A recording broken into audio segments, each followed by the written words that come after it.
This episode of Tighten Up the Podcast is brought to you by Hyperice, the leading provider of innovative technology for recovery, mobility, and improved performance.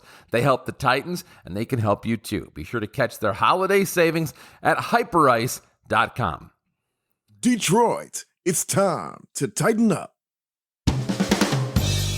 Welcome to Tighten Up the Podcast, presented by the Shield NIL. Brought to you by Hyperice and Last Shot Energy. A state of the Titans, the latest in Detroit Mercy athletics, and a chance to hear from Titans all over the world. Here's your host, Dan Hasty. Welcome back. It's another episode of Tighten Up the Podcast. Thank you so much for your response to our first conversation with Orlando Lovejoy. What an impressive young man, and what a special conversation. What a great way to kick off these series of conversations that we get a chance to have over the course of this season. You know, I don't think we realized just how special of a young man he was. And once we sat down with him, it did not take long to figure out why Mark Montgomery and that coaching staff, Lamonte Stone, Lamar Chapman, Mike Peck and company, decided to make him the most important, or in this case, one of the most important building blocks of the resurgence and a focal point to rebuilding Detroit Mercy men's basketball.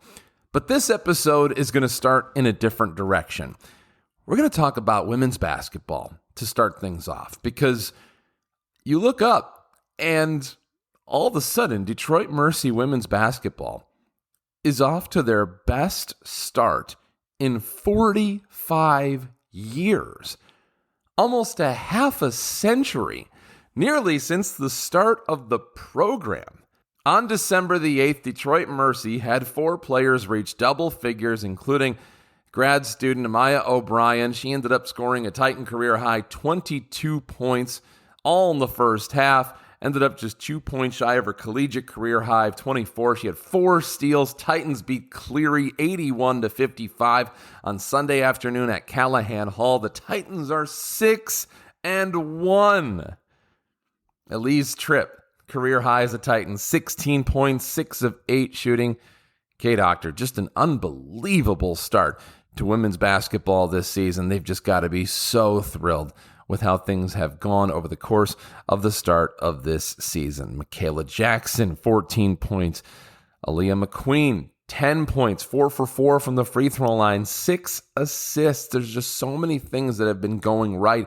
And on top of it, they also forced 27 turnovers in that game. 27! They shot 44% from beyond the three-point line. They held their opponents in Cleary to 24%. Field goal-wise, they shot 44. They held Cleary to 32. And again, they just continue to find ways to keep rolling as the season continues. Now, they've got some time off. They will not play again until next Saturday. And they take on Michigan coming up in Ann Arbor on December the 14th. But again, you know, you think about where this program was and now where it has gotten to over the last couple of years, and what a special way to see this season start. You know, just a couple of years ago, you know, and I think about men's basketball and the parallels too, right? Last year, men's basketball won exactly 1 game. Well, 3 seasons ago, women's basketball won exactly 1 game.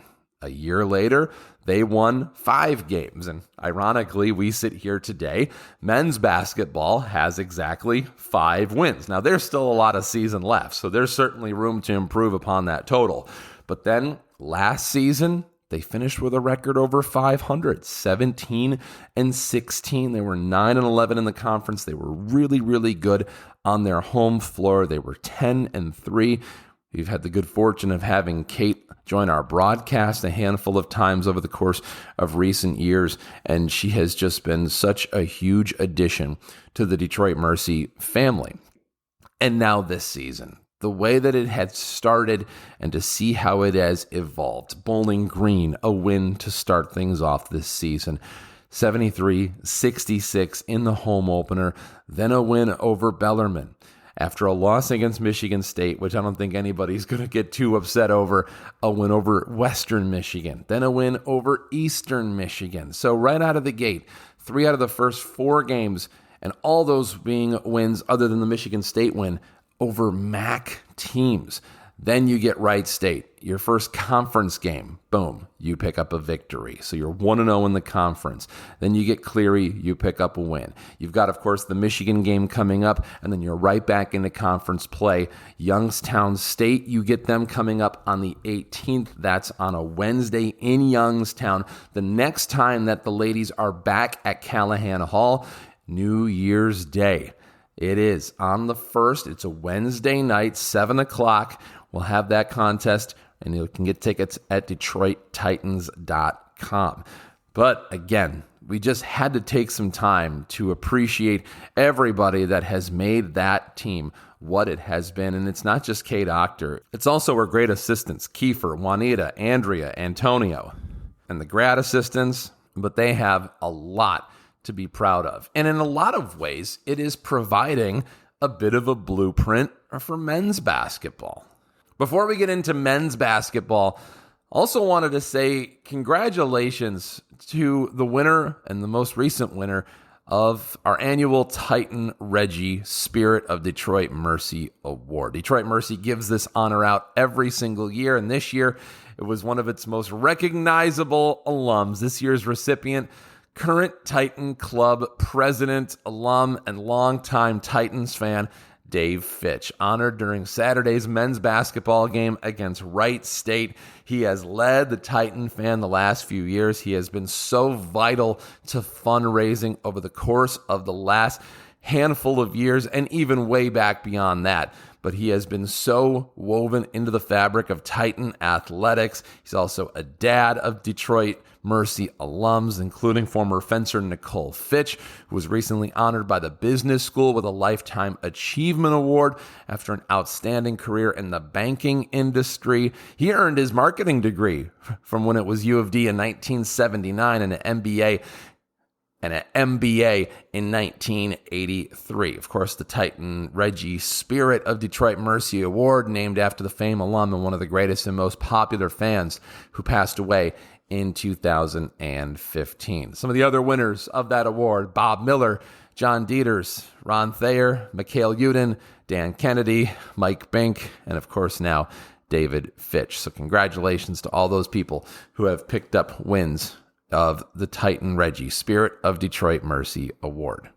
Now let's talk about men's basketball. On Thursday, the Titans had a 1 p.m. contest because the Detroit Lions were playing in the evening, and wisely, Detroit Mercy decided to play a little afternoon basketball. So they sort of had the slate all to themselves, and well, they made the most of it. With under 5 seconds remaining, the Titans were down by 2. They decided to go for the win, and a couple of teammates that go all the way back to their AAU basketball days combined to give the Titans the win.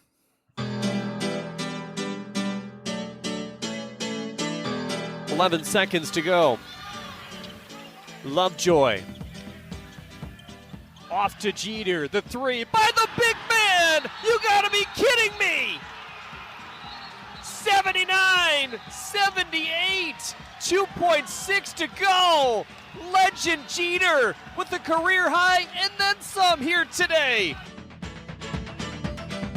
What a moment. And as somebody who has watched a number of seasons of Detroit Mercy basketball, I can tell you this: that ranks right up near and maybe even at the top of close and late game finishes for Detroit Mercy men's basketball over the course of the last 5, 6, 7 years. There just has not been very many finishes like that. Legend Jeter. What a way to cap off a career best performance. 22 points, including that game-winning 3 with 2.6 seconds left, as the Titans win it 79-78 over the Horizon League preseason favorite in Purdue Fort Wayne. It evened their record at 5-5, and who would have thought After the first 10 games of the season, the team that won all of one game last year while dropping the other 31 would have started the year 5-5. Now all of a sudden, Legend Jeter goes for 22 points, 9 rebounds, had 2 assists, had 36 minutes on the floor. His former AAU teammate, who he also played with at Eastern Michigan last year, Orlando Lovejoy, 18 points, a career high, 9 assists.